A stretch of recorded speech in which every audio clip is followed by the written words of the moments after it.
Hello guys, नमस्कार। आप सभी का इस वीडियो में स्वागत है। मैं आप सभी के लिए क्लास 9th में जो फिज़िक्स आएंगे, जो क्लास 8 से बच्चे 9th में जाएंगे और उनका अभी से ही जो गोल बन गया है बहुत सारी चीज़ों के लिए, आईआईटी जेई के लिए, तो 9th से ही अच्छे से फिज़िक्स पढ़ना ज़रूरी होता है। तो मैं आप सभी के लिए 9th के फिज़िक्स में जो मैथमेटिक्स आते हैं उसका कुछ लॉज और आइडेंटिटीज़ लेकर आया हूँ इस वीडियो में। वीडियो अच्छी लगे तो ज़रूर बताइएगा कमेंट सेक्शन में। तो ये क्लास 9th के लिए बेसिकली है, क्लास 9th के बच्चे जो होंगे उनके लिए ही है, क्लास 9th के लिए, ठीक है। और एक्चुअली सभी के लिए हो सकते हैं वीडियोस, बहुत ही इम्पोर्टेंट बातें हैं। तो ये मेन मुद्दा ही है कि basic mathematical laws and identities, ठीक है। आइए देखते हैं कुछ मैथमेटिकल टर्म जो होते हैं जो कि क्लास 9th के फिज़िक्स में आते हैं, वो यूज़ करने में दिक्कत ना हो, इसलिए ये ज़रूरी है। इसके बाद अगर इस पे अच्छा खासा व्यूज़ आएगा इस वीडियो पे या अच्छा खासा रिस्पॉन्स आएगा तो मैं उस 9th का सभी चैप्टर्स का डील करूँगा। चलिए शुरुआत करते हैं। पहला आपके सामने जो मैथमेटिकल टर्म आएगा और जो कि पढ़े भी होंगे, सभी बच्चे पढ़े हैं और पढ़ते ही हैं सभी बच्चे, a+b का होल स्क्वायर। क्या a+b का होल स्क्वायर जो होता है ये सभी छोटे छोटे बच्चे को याद हो जाते हैं, 6th क्लास के बच्चे को याद हो जाते हैं कि a² + 2ab + b²। और ये बच्चे जानते भी हैं कि आता कैसे है। तो सभी लोग जानते हैं कि a+b × a+b जब करते हैं तो यही फार्मूला निकल कर आता है a² + 2ab + b²। यानी a में एक बार a+b से मल्टीप्लाई करेंगे और फिर b को a+b से मल्टीप्लाई करेंगे। तो इससे पता चलता है a² + ab को हम लोग ba लिखेंगे यहाँ पे, क्योंकि b में a से मल्टीप्लाई कर रहे हैं। उससे कोई फ़र्क भी नहीं पड़ेगा कि ab चाहे ba लिख रहे हैं, और यहाँ पे b² हो गया। ab और ba में कोई फ़र्क नहीं पड़ता है, इसके वजह से ab और ab मिलकर क्या हो जाएगा 2ab + b²। आपके सामने यही फार्मूला निकल कर आया है जो कि आपको दिखाई पड़ रहा है यहाँ पे। उसके बाद एक एग्जांपल हम लोग लेकर देखते हैं कि एक एग्जांपल में क्या है कि 2x + y का होल स्क्वायर, 2x + y का होल स्क्वायर। तो क्या करेंगे, इस यूज करेंगे ये फार्मूला का a + b का whole square, a² + 2ab + b²। यानी a के जगह पे 2x रखेंगे और b के जगह पे y रखेंगे, सिंपली सॉल्व कर देंगे। यानी 2x का स्क्वायर + 2 × a × b + b² यानी y का स्क्वायर।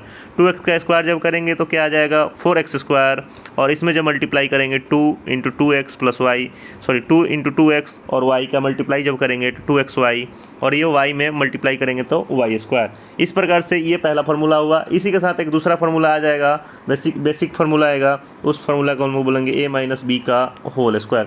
a - b का जब होल स्क्वायर आएगा तो उसके जगह पर सिर्फ प्लस के जगह पे माइनस लग जाएगा, जब प्लस के जगह पे सिर्फ माइनस लग जाएगा, ठीक है। यहाँ पे प्लस की जगह पे सिर्फ माइनस लग जाएगा। देखिए दूसरा नंबर फार्मूला जो आपके सामने है a - b का होल स्क्वायर, ये याद करके रखिएगा a² - 2ab + b², a² - 2ab + b²। अब ये पूछिए कैसे आया सर, तो ये आया a - b का जब मल्टीप्लिकेशन करेंगे तो ये आपके सामने होगा। एक बार क्या करेंगे कि एक बार करेंगे a - b में a से मल्टीप्लाई, फिर माइनस का b में a - b में a से मल्टीप्लाई जब करेंगे तो यही फार्मूला आने वाला है। करेंगे क्या कि a में a से मल्टीप्लाई किए तो a² आया, माइनस ab आया, फिर माइनस ba आएगा, फिर माइनस और माइनस मिलकर b² हो गया। इसके वजह से क्या हो जाएगा a² - 2ab + b²। कितने लोग इसको इस तरह से भी लिख सकते हैं a² + b² - 2ab। यानी सिर्फ फ़र्क यही होता है a + b का होल स्क्वायर में और a - b का होल स्क्वायर में प्लस और माइनस का सिंबल का फ़र्क होता है। आपके सामने एक एग्जांपल भी है, इसको अपने से वीडियो को पॉज करके सॉल्व कीजिएगा और आंसर कमेंट सेक्शन में बताइएगा। नेक्स्ट देखते हैं, जैसे कि 99 का स्क्वायर था, यहीं पे देख लेते हैं इसको।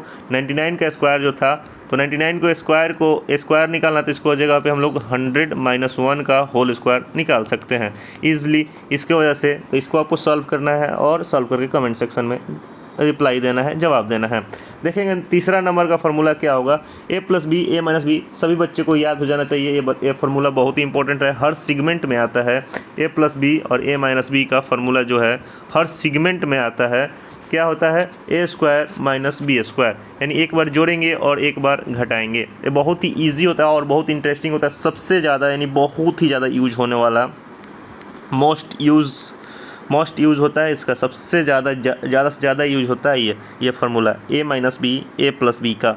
ठीक है, जैसे कि एग्जांपल है 9x प्लस 7 9x माइनस 7, यानी सिर्फ प्लस और माइनस का यहाँ पे डिफरेंस है, तो क्या करेंगे 9x का सीधा यहाँ पे आपके सामने 9x का स्क्वायर कर देंगे माइनस 7x का स्क्वायर कर देंगे, जो सोल्यूशन आएगा यहाँ पे आपका उसको रिप्लाई देना है।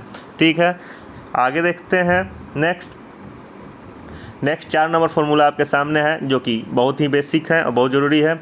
x प्लस ए और x प्लस बी क्या है भाई, x प्लस ए एक्स प्लस बी, इसको जो मल्टीप्लाई करेंगे तो क्या होने वाला है, x का स्क्वायर कर देंगे और a और प्लस b का मल्टीप्लाई x से कर देंगे, a प्लस b जोड़कर x से मल्टीप्लाई कर देंगे और a b आ जाएगा। ये बेसिक बातें हैं, याद करके रखना है। जैसे कि आपके सामने एक एग्जांपल है 6x प्लस 7 6x प्लस 4, यानी कॉमन सिर्फ क्या हो रहा है, a कॉमन हो रहा है।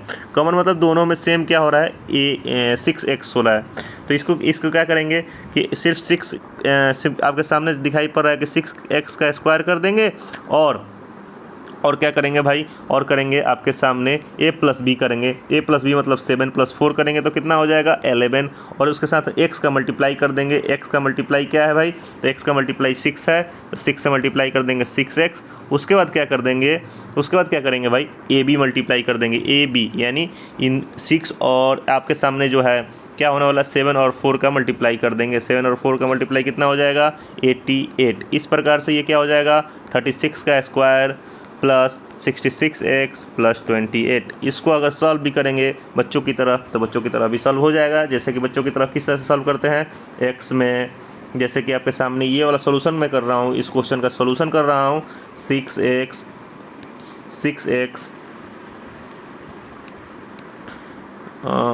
कलर चेंज कर दे रहा हूँ 6x में क्या कर रहा हूँ भाई, 6x में 6x प्लस 4 से मल्टीप्लाई कर रहा हूँ, प्लस 7 में 6x प्लस 4 से मल्टीप्लाई कर रहा हूँ। 6 जा 36x स्क्वायर आपके सामने हो रहा है, और 6 4 जा 24x, यहाँ पे 6 7 जा कितना हो जाएगा भाई 42 हो जाएगा x, और यहाँ पे कितना हो जाएगा 7 4 जा 28 हो जाएगा।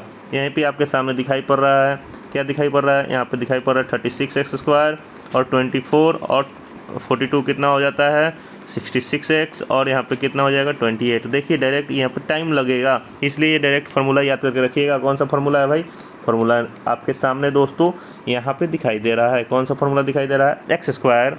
फार्मूला क्या हो रहा है, x square plus a plus b x plus a b, simple सा है ये फार्मूला। नेक्स्ट हम लोग देखेंगे आपके सामने है नेक्स्ट नंबर में क्या है, तो ये सिंपली फार्मूला है। फार्मूला एक एक करके याद करना है ये सभी फार्मूला को, क्योंकि ये बहुत ही ज़रूरी फार्मूला है, जो कि आपके हर पेपर में आने वाले हैं। पेपर में क्या, हर जगह पे फार्मूला आने वाला है। जैसे कि यहाँ पे आपके सामने फार्मूला है x plus y plus z का होल स्क्वायर, इसी को हम लोग दूसरे भाषा में बोलते हैं कि a plus B plus C का whole square, a plus B plus C का होल स्क्वायर। याद करके रखना होता है कि a square plus b square plus c square plus 2 common ले लेंगे x y plus y z plus z x, यह फार्मूला हो जाता है। 2 कॉमन ले लेंगे तो हो जाएगा, क्योंकि इसमें 2 दिखाई दे रहा है, 2 कॉमन दिखाई दे रहा है, तो यही फार्मूला बनता है। आपके सामने एक एग्जांपल है कि ये फार्मूला यूज कर तोड़ना है 2x plus y plus 3z। आपको तोड़कर इसका आंसर जो है कमेंट सेक्शन में दीजिएगा। वीडियो को रोक लीजिएगा और सॉल्यूशन कीजिएगा और कमेंट सेक्शन में इसका आंसर दे दीजिएगा और नंबर डाल लीजिएगा 5 नंबर का आंसर।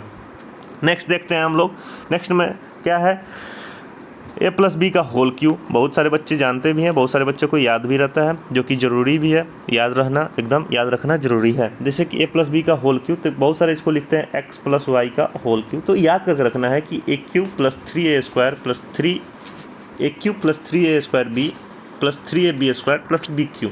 सिंपली जब भी प्लस रहेगा तो कुछ नहीं करना है, a लिख देना है, ab लिख देना है, ab लिख देना है, बी क्यू लिख देना है, क्यू है तो क्यू क्यू लिख देना है, प्लस प्लस लगा देना है सिंपली। अब पहला बार क्या करना है, पहली बार a पर एक क्यू लगा देना है, दूसरा बार क्या करना है बी एक पर क्यू नहीं लगाना है, a पे क्या करना है, a पे स्क्वायर लगा देना है, और a पे स्क्वायर लगाने के बाद क्या करना है, एक बार बी पे स्क्वायर लगा देना है। इसके वजह से ये फार्मूला क्रिएट हो गया, फार्मूला बनकर तैयार। आपको क्या करना है, फिर से इसको सॉल्यूशन करना है, यहाँ पे नहीं देखना है सही से, यहाँ पे देखकर इसका सॉल्यूशन करना है। करना क्या है, सिंपल सा कि 3a का क्यूब कर देना है, प्लस में आपके सामने 3a इंटू 2 कर देना है और 3a का होल स्क्वायर कर देना है। फिर क्या कर देना है, 3ab का होल स्क्वायर कर देना है, b का मतलब 2 का स्क्वायर कर देना है। फिर क्या कर देना है भाई, फिर कर देना है आपको b का क्यूब कर देना है, b का क्यूब मतलब 2 का क्यूब कर देना है। यहाँ पे जैसे का दिया हुआ है, आपको सॉल्यूशन करके इसका जवाब देना है कमेंट सेक्शन में। नेक्स्ट देखते हैं आपके सामने 7 नंबर जो है a माइनस बी का होल क्यूब। तो यह भी वैसे ही मैंने बताया हुआ था कि ऐसा जब भी आए तो क्या करना है कि करना क्या है, इसको करना है ये कि आपके सामने कि एक बार ए क्यू लिख देना है, फिर 3ab लिख देना है, फिर 3ab लिख देना है और बी क्यू लिख देना है। उसके बाद पहला बार माइनस लगाना है, दूसरा बार प्लस लगाना है, फिर माइनस लगा देना है, ये इस प्रकार से। और उसके बाद ए का स्क्वायर लगा देना है, बी का स्क्वायर लगा देना है। इस प्रकार से ये क्या करेंगे हम लोग, ये फार्मूला क्रिएट कर जाएंगे। याद करने का एक लॉजिक है कि जब भी माइनस दिखाई दे तो कुछ नहीं करना है, ए क्यू कर देना है। 3ab तो 2 बार आएगा ही भाई, स्क्वायर पहली बार ए पर स्क्वायर आएगा, दूसरी बार बी पे स्क्वायर आएगा, सिंपल। जैसा कि आपके सामने एक यहाँ पे एक क्वेश्चन दिया हुआ, इस क्वेश्चन के अनुसार ये 7 आइडेंटिटी गया ट्रिगोनोमेट्रिक आइडेंटिटीज़, जो कि बहुत ही इंपॉर्टेंट है क्लास 9th के लिए। ठीक है, क्लास 9th के फिजिक्स जब पढ़ेंगे तो बहुत ही ज़्यादा इसकी नीड भी पड़ेगी, जब ज़रूरत पड़ेगी। तो ट्रिगोनोमेट्रिक सबसे पहले समझेंगे कि ट्रिगोनोमेट्रिक होता क्या है। ट्रिगोनोमेट्री उसको बोलते हैं हम लोग कि measurement of angle of triangle. क्या होता है, measurement of angles of triangle, यानी ट्रायंगल का एंगल का मेजरमेंट जो होता है ना, उसी को हम लोग ट्रिगोनोमेट्री बोलते हैं। इसमें कुछ फार्मूला आ जाते हैं और कुछ रिलेशंस आ जाते हैं।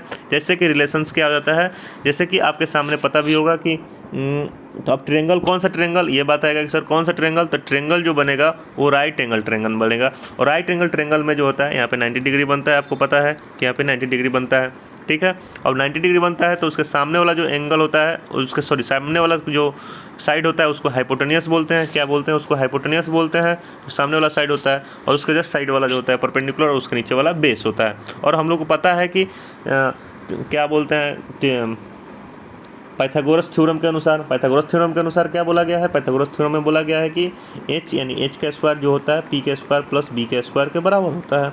ये पाइथागोरस थ्योरम यानी पाइथागोरस जी ने कह कर गए हुए हैं। इसी प्रकार से इसमें अब कुछ बातें हैं जो साइन थीटा हो गया, जैसे कि कॉस थीटा हुआ, टैन थीटा हुआ, और टैन थीटा के बाद आ जाता है कॉट थीटा, कॉट थीटा के बाद जो हो जाता है सेक थीटा, और सेक थीटा के बाद आ जाता है कोसेक थीटा। ठीक है, अब बात होता है कि सर इस होता क्या है, तो ये बेसिक बातें हैं जो कि याद करके रखना है, ये रिलेशनशिप है। ठीक है, इसमें होता क्या है, साइन थीटा इक्वल टू जो होता है परपेंडिकुलर डिवाइडेड बाई हाइपोटेनियस हो जाता है, और कॉस थीटा जो हो जाता है बेस डिवाइडेड बाई हाइपोटेनियस हो जाता है। टैन थीटा क्या होता है, perpendicular, tan theta equal to जो हो जाता है परपेंडिकुलर डिवाइडेड बाई बेस हो जाता है। जस्ट इसका उल्टा जो होता है, अब यहाँ से उल्टा गिनती चालू कर देना है। जैसे साइन थीटा है तो साइन थीटा किसका उल्टा है, कोसेक थीटा का है, यानी h/p। सेक थीटा किसका है भाई, सेक थीटा जो हो जाएगा ये सेक थीटा का हो जाएगा h/p उल्टा में। और कॉट थीटा किसका हो जाएगा, यहीं पे उसका उल्टा हो जाएगा बेस/p। बस ये बेसिक बात है, याद करके रखना है। ठीक है, जैसे साइन थीटा और कॉस थीटा जो हो जाएगा डिवाइड करने पर क्या हो जाता है, टैन थीटा के बराबर हो जाता है, यानी sine theta divided by sine theta divided by अगर कॉस थीटा से करेंगे हम लोग तो वो हो जाता है टैन थीटा। क्या आ जाता है, टैन थीटा, जो कि लॉजिकल है। साइन थीटा का वैल्यू रख दीजिए ये वाला p/h, कॉस थीटा का वैल्यू रख दीजिए b/h, h कैंसिल हो जाएगा, p/b बच जाएगा। इसी वजह से टैन थीटा हो जाएगा। ठीक है, ये बेसिक बात है, कुछ बस थोड़ा सा चीज़ है, याद करके इसको रखना है ताकि 9th क्लास में आपको फ़ायदा पहुँचे। नेक्स्ट देखते हैं हम आपके सामने। अब होता क्या है, कुछ बेसिक ट्रिग्नोमेट्रिक आइडेंटिटीज़ है जो कि याद करके रखना है। क्या याद करके रखना है कि sign square theta plus cos square theta जो होता है, sign square theta plus cos square theta का वैल्यू जो होता है 1। अब ये पूछिए कि सर ये कैसे होता है, तो ये बच्चों की तरह आप इसको प्रूव कर सकते हैं कि p²/h² हो जाएगा, क्योंकि p/h जो होता है साइन का वैल्यू होता है, इसी तरह से साइन थीटा का वैल्यू होता है, इसी तरह से कॉस स्क्वायर थीटा जो होता है क्या होता है, b²/h² हो जाएगा। और जब इसको हम लोग सॉल्व करेंगे तो h² कॉमन हो जाएगा, यानी h² एलसीएम हो जाएगा, और यहाँ पर p² + b² हो जाएगा। और हमको पता है कि p² + b² जो होता है h² के बराबर होता है, p² + b² जो होता है h² के बराबर होता है, और h² कैंसिल जब हो जाएगा तो क्या हो जाएगा, इसका वैल्यू 1 आ जाएगा। इसी तरह से इसी साइन थीटा से बहुत सारा फॉर्मूला निकल जाएगा, जैसे 1 minus cos square theta equal to sine square theta, 1 minus sine square theta equal to cos square theta. यानी इसी को जैसे कि एक बार साइन स्क्वायर थीटा निकालना है तो इसको RHS में भेज दीजिए, तो 1 माइनस कॉस स्क्वायर थीटा हो जाएगा। एक बार कॉस स्क्वायर थीटा निकालना है, इसको साइन स्क्वायर थीटा को RHS में भेज दीजिए, तो 1 माइनस क्या हो जाएगा, साइन स्क्वायर थीटा हो जाएगा। तो ये 3 आपके इसके कंपोनेंट निकल जाएंगे। अब बात होता है कि कुछ कन्वर्सन के लिए यानी बदलाव के लिए ये बात याद करके रखना है कि साइन 90 डिग्री माइनस थीटा जब करेंगे तो वो कॉस थीटा के बराबर हो जाएगा। साइन 90 डिग्री माइनस थीटा करेंगे तो कॉस थीटा के बराबर हो जाएगा। इसी तरह से कॉस 90 डिग्री माइनस थीटा जब करेंगे तो साइन स्क्वायर थीटा के बराबर हो जाएगा। इसी तरह से tan 90 माइनस थीटा करेंगे तो क्या हो जाएगा, कॉट थीटा के बराबर हो जाएगा। साइन 90 डिग्री माइनस थीटा जब करेंगे तो कॉस थीटा के बराबर हो जाएगा। इसी तरह से कॉस 90 डिग्री माइनस थीटा करेंगे तो साइन थीटा के बराबर हो जाएगा। इसी तरह से tan 90 डिग्री माइनस थीटा करेंगे तो कॉट थीटा के बराबर हो जाएगा। सिंपली मतलब कि कुछ नहीं है भाई, एक दूसरे के 10 कंपोजिट मतलब कि एक दूसरे के क्या करेंगे, अपोजिट है, उल्टा है। जैसे साइन थीटा जब बदलना होगा तो किस में बदलेगा भाई, कॉस थीटा में बदलेगा। कैसे बदलेगा, तो 90 डिग्री में से थीटा को घटा देंगे तो कॉस थीटा बदल जाएगा। इस तरह से जब tan थीटा को कॉट थीटा में बदलना होगा हमको, तो कॉट थीटा को बदलने के लिए क्या करेंगे, 90 डिग्री में से थीटा को माइनस कर देंगे तो कॉट थीटा में बदल जाएगा। एक दूसरे के क्या होते हैं, ये पूरक होते हैं, कंप्लीमेंट होते हैं। नेक्स्ट देखेंगे कुछ आपको सामने वैल्यूज़ का क्या करना है कि ट्रिग्नोमेट्रिक वैल्यूज़ है जिसको याद करके रखना है।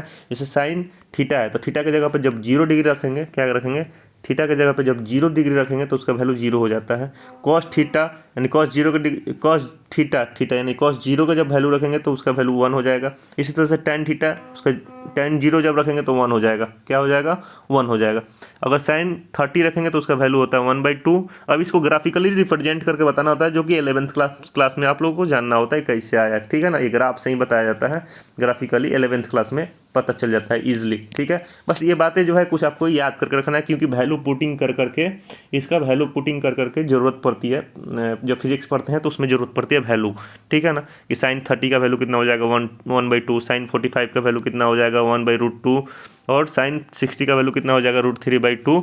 और साइन 90 का वैल्यू कितना हो जाएगा, 1। इस प्रकार से आपको याद करके रखना है। जैसे कॉस थीटा है तो कॉस 0 का वैल्यू कितना हो जाएगा, तो 1। कॉस 30 का वैल्यू कितना हो जाएगा, √3/2। और कॉस 45 का वैल्यू कितना हो जाएगा, 1/√2। कॉस 60 का वैल्यू कितना हो जाएगा, 1/2। और कॉस 90 का वैल्यू कितना हो जाएगा, 0। अब देखिए यहाँ पे थोड़ा सा एक लॉजिक आपको बता दे रहा हूँ, अभी बताया भी हूँ पीछे कि उल्टा हो जाएगा। कैसे उल्टा हो जाएगा, एकदम उल्टा हो जाएगा। कैसे उल्टा होगा, देखिए समझिए। जैसे कि जो वैल्यू साइन का 0 में होगा वो कॉस का 90 में होगा। जो वैल्यू साइन का 30 में होगा वो कॉस का 60 में होगा। जो वैल्यू कॉस साइन का 45 में होगा वही कॉस का 45 में होगा। जो वैल्यू साइन का 60 में होगा वो 30 में होगा कॉस का। जो वैल्यू साइन का 90 में होगा वो कॉस के 0 में होने वाला है, ठीक है ना। इसी प्रकार से tan वाला होगा, tan का क्या हो जाएगा, tan 0 का 0 हो जाएगा। tan 30 का क्या होने वाला है, 1/√3। tan 45 का वैल्यू 1 हो जाता है और tan 60 का वैल्यू √3 हो जाएगा। और tan 90 जो है नॉट डिफाइन, ये डिफाइन नहीं है। अब बात करिएगा सर tan ही 3 ही को बताएं और 3 को रह गया, sine theta, cos theta, tan theta. तो इसका जस्ट उल्टा मतलब डिवाइड्स, ठीक है ना। जस्ट पलट दीजिएगा। कैसे पलट जाएगा, देखिए पलट कर बताते हैं।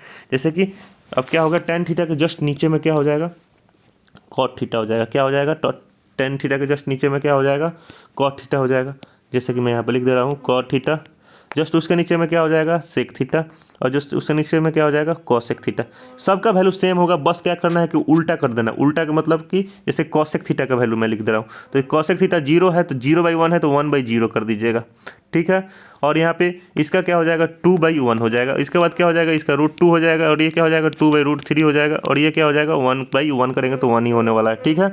इस प्रकार से ये वैल्यू आप याद करके रखेंगे इसको, ठीक है। आगे देखते हैं, इसको नोट कर लीजिए अच्छे से और ये बनाने की कोशिश कीजिए कॉट थीटा और सेक थीटा का, ठीक है। आगे देखते हैं हम लोग। तो देखिए अब इसके आगे आपको मैं कुछ सवाल दूंगा जो कि इसका सॉल्यूशन भी है, बस आपको सॉल्व करना है। जैसे कि दिया गया है कि साइन, आपके सामने सवाल दिया है कि साइन स्क्वायर 90 डिग्री और साइन स्क्वायर 30 डिग्री। जैसा कि मैं यहाँ पर लिख दे रहा हूँ, अगर नहीं दिखाई दे रहा हो तो sine square 90 degree plus sine square 30 degree आपको सॉल्व करना है वैल्यू पुट कर करके। अब देखिएगा कि स्क्वायर है यहाँ पे, ठीक है ना। तो साइन 90 का स्क्वायर कीजिएगा, साइन 90 का वैल्यू रखकर स्क्वायर कीजिएगा, साइन 30 का वैल्यू रखकर स्क्वायर कीजिएगा। यहाँ पे सोल्यूशन भी कर दिया है लेकिन आपको देखना नहीं है, बस अपने आप से क्या करिएगा, ऑनेस्ट रहिएगा, अपने आप से ऑनेस्ट रहिएगा, ठीक है। देखिए और दूसरा क्वेश्चन है आपके सामने, यहाँ पे साइन 60 क्या है भाई, यहाँ पे साइन 60 यानी साइन स्क्वायर 60 डिग्री तो दिखाई दे रहा होगा साइन स्क्वायर 60 डिग्री और कॉस स्क्वायर 30 डिग्री। इसका वैल्यू आपको बनाना है, जैसे कि अब वैल्यू सॉल्यूशन कर देखना है। अगर नहीं दिखाई दे रहा होगा तो sine square 60 degree plus cos square 60 degree, sorry cos square 30 degree. ठीक है, इन दोनों का सॉल्यूशन आपको कर कमेंट सेक्शन में बताना है। अगर आंसर यहाँ पे दिखाई भी दे रहा है, ऐसे सॉल्यूशन देखना नहीं है, अपने आप से ऑनेस्ट रहना है, सॉल्यूशन कीजिएगा। नेक्स्ट देखते हैं आपके सामने। अब ये तो बहुत सारे बच्चे पढ़े हैं, एक्सपोनेंट रूल्स है, ये मेरे को बताने की उतना आवश्यकता भी नहीं है। लॉज ऑफ एक्सपोनेंट है, जैसे कि बेस सेम रहता है तो क्या करते हैं, पावर को ऐड कर लेते हैं, नोट कर लीजिएगा सिंपली। ये जरूरत पड़ती है फिजिक्स में, इस वजह से मैं इसको लेकर आया हूँ। दूसरा है बेस सेम नहीं रहेगा, बस पावर सेम रहेगा, तो क्या करेंगे, दोनों बेस का मल्टीप्लाई करके पावर को सेम कर देंगे। ठीक है, जैसे कि a का पावर n इंटू बी का पावर n। बस क्या है भाई यहाँ पे कि बेस अलग है, बस पावर सेम है, तो क्या करेंगे, a में b से मल्टीप्लाई कर देंगे और पावर को सेम कर देंगे। ठीक है, बस यहाँ पे अगर बेस सेम रहता है और n m रहे तो क्या करते हैं कि बेस को लिख देते हैं और n प्लस m कर देते हैं, यानी पावर को जोड़ देते हैं। दूसरा होता है एक्सपोनेंट का रूल। तीसरा क्या होता है कि जब भी बेस सेम रहेगा, दिखाई नहीं दे रहा होगा, जब भी बेस सेम रहेगा और डिवाइड में रहेगा, क्या रहेगा, डिवाइड में रहेगा, तो क्या करते हैं कि पावर को माइनस कर देते हैं। ठीक है भाई। तीसरा, अब क्या होगा कि अगर पावर सेम, देखिए अब a divided by n, sorry a का power n divided by b का पावर m, n b का पावर n, ठीक है, b का पावर n, तो इसको क्या करेंगे कि a बाई बी कर देंगे और पावर को सेम कर देंगे। ठीक है, इस प्रकार से होने वाला है। ये 2-3 रूल है जो कि बहुत इंपॉर्टेंट है, बहुत ही ज़रूरी भी है। अब बात होता है कि कुछ पावर जो है, किसी चीज़ का पावर, किसी भी चीज़ का पावर अगर 0 होगा तो उसका वैल्यू जो होता है 1 होता है। किसी भी चीज़ का अगर पावर 0 होगा तो उसका वैल्यू 1 होता है। जैसे कि a का पावर n का पावर m का पावर p ऐसा हो गया तो क्या करेंगे, पावर को मल्टीप्लाई कर देंगे, n into m into P कर देंगे। ठीक है ना, ये सब बेसिक बातें हैं। पिछले क्लास में 7 क्लास 8 क्लास में ये सब चीज़ें आप आसानी से पढ़े होंगे। ठीक है ना, ये ईजिली पढ़ते हैं सभी बच्चे। ठीक है, आगे देखते हैं हम लोग। और आगे में आ गया कुछ मेंसुरेशन का फार्मूला, जो कि सभी बच्चे जानते ही हैं।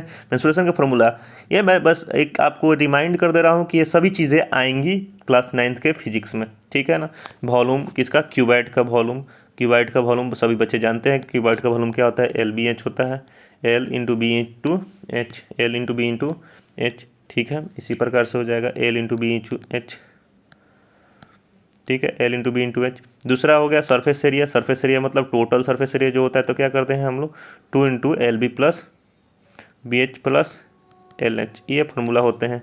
तीसरा जो होता है डायगोनल, क्या होता है, डायगोनल मतलब कि अगर कोई क्यूबॉइड अगर दे दिया जाएगा तो आप उसमें सबसे, अगर जैसे इंस्ट्रूमेंट बॉक्स हो गया, इंस्ट्रूमेंट बॉक्स क्यूबॉइड हुआ, उसमें सबसे लंबा पेंसिल किस तरह से रखते हैं, तिरछी रखते हैं, तो क्या करते हैं उसके डायगोनल यानी उसके साइड को, जितने भी साइड होते हैं, साइड क्या होते हैं मतलब लेंथ ब्रेथ हाइट को क्या कर देते हैं, स्क्वायर करके रूट अंडर कर देंगे। इस प्रकार से हो जाएगा क्यूबॉइड।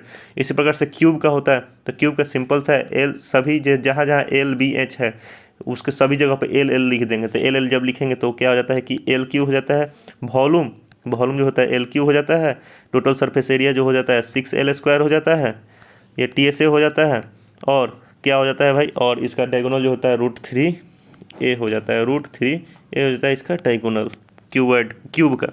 इसी प्रकार से आगे अगर हम लोग बढ़ेंगे तो सर्कुलर कोन जो है, सर्कुलर सिलेंडर जो है आप पढ़े होंगे क्लास 8 में जब मेंसुरेशन पढ़ रहे थे आप लोग, तो जब कोन पढ़ रहे होंगे, सॉरी कोन पढ़ रहे हैं, सिलेंडर जब पढ़ रहे होंगे तो इसमें कुछ फार्मूला आपको याद हो रहा होगा वॉल्यूम का, πr²h। ठीक है, और इसमें कर्व सरफेस एरिया आ जाता है कि अब कर्व सरफेस एरिया उसको बोलते हैं जो एरिया दिखाई देता है उसी को कर्व सरफेस एरिया बोलते हैं।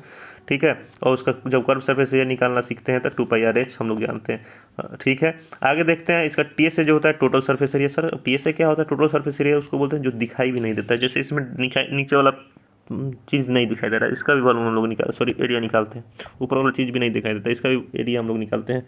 तो उसका फार्मूला हो जाता है 2πr, उसके बाद क्या होता है H plus r, 2πr H plus r, ये हो जाता है सिलेंडर का। अब बात हुआ सर कोन क्या होता है, तो सिंपली होता है कोन जो होता है कोन का जो वॉल्यूम होता है ना, कोन का जो वॉल्यूम होता है वो होता है 1/3 ऑफ सिलेंडर, 1/3 ऑफ सिलेंडर का जो वॉल्यूम होता है उसी कोन का 1/3 होता है। ठीक है ना, तो सिंपल सा इसका अगर कोन का वॉल्यूम निकालना है हमको तो आपके सामने दिखाई दे रहा होगा 1/3 πr²h, 1/3 πr² इसका वॉल्यूम होता है। वॉल्यूम जो होता है 1/3 πr²h। याद करके रखिएगा कि वॉल्यूम ऑफ कोन जो होता है, वॉल्यूम ऑफ कोन वो होता है 1/3 ऑफ सिलेंडर। सिलेंडर का वॉल्यूम का कोण, वॉल्यूम का 1/3 होता है, क्या होता है 1/3 होता है कोण का वॉल्यूम।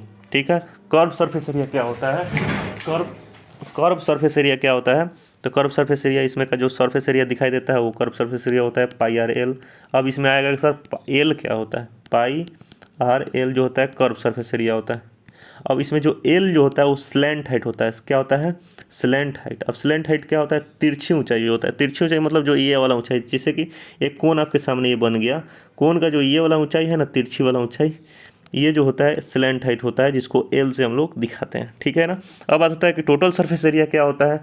टोटल सरफेस एरिया जो होता है TSA, वो होता है बस कुछ नहीं, pi R L, pi R L मत कीजिए, pi R plus L plus R. इसमें होगा क्या कि साइड कर्व सरफेस एरिया और एक बेस वाला एरिया को ऐड कर देंगे, तो बेस वाला एरिया क्या होता है, पाई आर स्क्वायर होता है। यही सिंपली एकदम सिंपल सा है। अगर हम लोग लॉजिकली देखेंगे तो कोन का ये वाला एरिया लिख दीजिए, स्लैंट हाइट वाला एरिया क्या होता है, पाई आर एल होता है।